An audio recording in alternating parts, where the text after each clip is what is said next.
বড় চাচার জামাই। বুঝে নেই। উনি আমার বড় চাচার জামাই। ও আচ্ছা আচ্ছা আচ্ছা, মানে চাচা তো বোনের দুলা ভাই। হ্যাঁ হ্যাঁ। আর ওনার দ্বিতীয় স্ত্রীর মেয়ে আমার স্ত্রী, সেই হিসাবে উনি আমার শ্বশুর ভাই। আচ্ছা আচ্ছা। আর ওনার বড় ছেলে আবার আমার ভাইরা ভাই,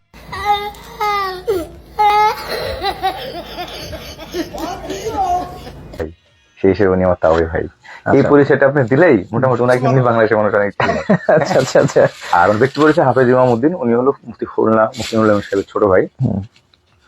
আর উনি এখন আমাদের আইএমবির উনি হলো এমডি, বিশেষ করে বিশেষ কাউন্সিলর সারা বাংলাদেশ থেকে যারা দাম্পত্য জীবনের বিভিন্ন কলহ নিয়ে, হ্যাঁ, তো বিশেষ করে উনি পরামর্শ দেন অধিকাংশ মানুষকে।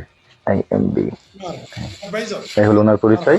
ওনারও 4 জন স্ত্রী এবং আলহামদুলিল্লাহ এই কয়েকদিন আগে ওনার 3য় নম্বর স্ত্রীর সন্তান হয়েছে। এই কয়েকদিনের মধ্যে 2য় নম্বর স্ত্রীর সন্তান হবে। আর কত মাসখানিক হবে না, মাসখানিক আগে একটা পোস্ট করছিলাম আমি, 52 বছর বয়সে 22 বছরে হাফেজা বিয়ে করছে। হ্যাঁ হ্যাঁ হ্যাঁ, ও আচ্ছা আচ্ছা, মাশাআল্লাহ। ওনার কাছ থেকেও ধরেন আপনার অনেক বড় একটা জেনারেশন, কারণ হলো উনি হলো আইএমবির হাজার হাজার মানুষের হিস্ট্রি নিয়ে কাজ করে।